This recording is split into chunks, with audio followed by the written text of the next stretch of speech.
अस्सलाम वालेकुम दोस्तों, क्या हाल चाल है। 1 अक्टूबर बुध का दिन है जी, साल 2025 और अभी तक पाकिस्तानियों के वीज़ा ओपनिंग के हवाले से कोई अपडेट नहीं है। प्लीज़ ना कराया करो कमेंट। फिर ਅਸੀਂ स्पैशल वीडियो पाई दी है और रेगुलर तो को 10-20% व्यूज़ ज़्यादा आते ने ते जड़े ने फिर तंबाकू करने वाले वो जी तुसी है क्यों लिख देंगे हो, वीज़ा ओपन नहीं होया तो कल क्यों की ये वो अभी ओपन नहीं है, ठीक है।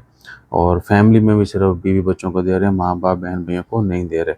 और उसके बाद ओमान की एक और ख़बर है, मिनिस्ट्री ऑफ लेबर ने दोबारा से अपडेट इशू की है जी कि थोड़ी बेहतरी आई है।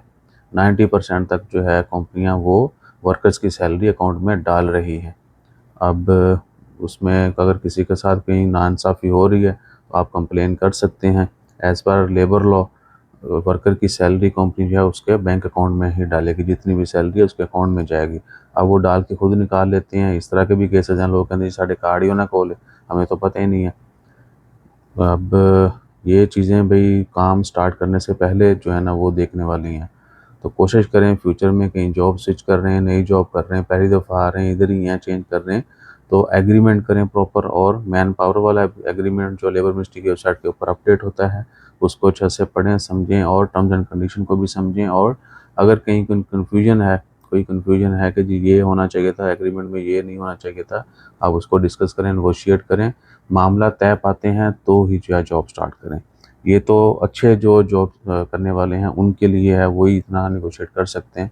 आम लेबर बंदा या कहीं बंदा फंसा हुआ हो हालात का मारा, वो कुछ नहीं देता, वो कहते हैं चलो कुछ ना कुछ आसरा हो रहा है, करते हैं, देखी जाएगी बाद में। तो बहुत ब्लैकमेलिंग होती है भाई। हर बंदा यानी जहाँ जिसका ज़ोर लगता है वो चलाने की कोशिश करता है।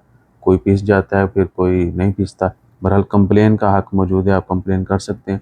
अगर एग्रीमेंट किया होगा तो आपकी जो है वो सेफ्टी ज़्यादा है। तो वेजेस प्रोटेक्शन सिस्टम में जी बेहतरी आई है। 90% तक जो वर्कर्स हैं उनकी सैलरियाँ उनकी कंपनियाँ उनके अकाउंट में डाल रही हैं। मज़ीद जो है इंशाल्लाह खैर WPS जो है वेजेस प्रोटेक्शन सिस्टम, उसके तहत लोग मज़ीद भी फॉलो करेंगे, 100% हो जाएगा। और उसके बाद अच्छा, US वीज़ा अपॉइंटमेंट के वाले सब भाई सिस्टम ओपन है, ठीक है ना। हमें अब इस तरह की यादें आते नहीं हैं। ये भी लोग कहते ने भाएं तुसी जड़ा ना एवं आहो वो वीडियो नहीं चली है अपॉइंटमेंट वाली, भाई अपॉइंटमेंट मिल जाती है। जनरल टाइम जो है दिसंबर जनवरी फरवरी चल रहा है, फरवरी उन्होंने ओपन कर दी है US एम्बेसी मस्कत ने। बाकी पहले की भी मिल जाती हैं। 6 अक्टूबर की कल मिली थी, ठीक है जी। और उसके बाद नवंबर की भी इसी तरह। तो आप थोड़ा ढूंढते रहें, अपॉइंटमेंट कोई भी हो मिल जाती है, लेकिन जनरल टाइम वही 2-3 महीने बड़े अरसे से चलता आ रहा है। अच्छा, उसके बाद आज अक्टूबर की पूरी स्लॉट ओपन थी पूरे दिन की। मैंने आपको वो वीडियो शेयर की थी, खैर वो रिपोर्टें ही नहीं बजियाँ क्योंकि अवाम में बड़ी तकलीफ़ है, इसलिए वीडियो ज़्यादा लोगों तक नहीं पहुँची। सो ये सूरत हाल है। और ख़बरों में इबरी की एक ख़बर है जी। इबरी में कोई पोल्यूशन का था। No unusual concentration of pollutant found in इबरी एरिया। इबरी एरिया में था जी कि कहीं शायद कोई गंदगी वंदगी का मतलब खबरें चल रही थी, तो वो ऐसा म्यूनसिपलिटी की जानब से, एनवायरनमेंट अथॉरिटी की जानब से कहा गया कि कोई ऐसा कुछ सीन नहीं है, मामला माहौल जो है वो बिल्कुल साफ़ सुथरा है।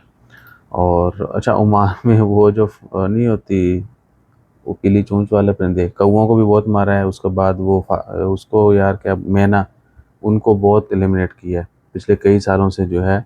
हम पहले भी खबरें शेयर करते आ रहे हैं, तो अभी भी एक खबर है ये एनवायरनमेंट अथॉरिटी की कि बहुत बड़ी तादाद में मज़ीद परिंदों को जो है तलब कर दिया। वो माहौल के लिए थोड़े अच्छे नहीं थे, माहौल दोस्त नहीं थे। देख लें, एक तरफ लोग जो है परिंदों को बचाते हैं, एक तरफ जो है वो मारा भी जाता है।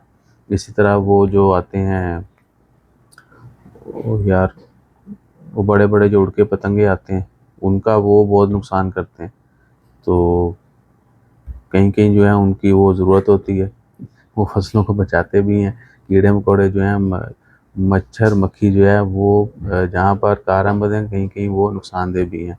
सो ये देखें कुदरत, अल्लाह ताला खैर करे, कोई भी ऐसी नौबत ना आए कि बंदा किसी जानदार को मारे। वैसे तो बेजान पत्थर में भी ठुड्डा नहीं मारना चाहिए, गैर ज़रूरी, वो अपना नुकसान बंदा कर देता है। तो अपना ख्याल रखिएगा, दुआ में याद रखिएगा। और हमारा ख्याल रखने के लिए like share subscribe follow comment करते रहिए। एक दो कमेंट का जिक्र करना था लेकिन गाल दूजे पासे निकल गई, वो फिर अलग वीडियो में जो है उनके ऊपर डिटेल इन्फॉर्मेशन शेयर करते हैं। जज़ाकल्लाह, अल्लाह हाफ़िज़।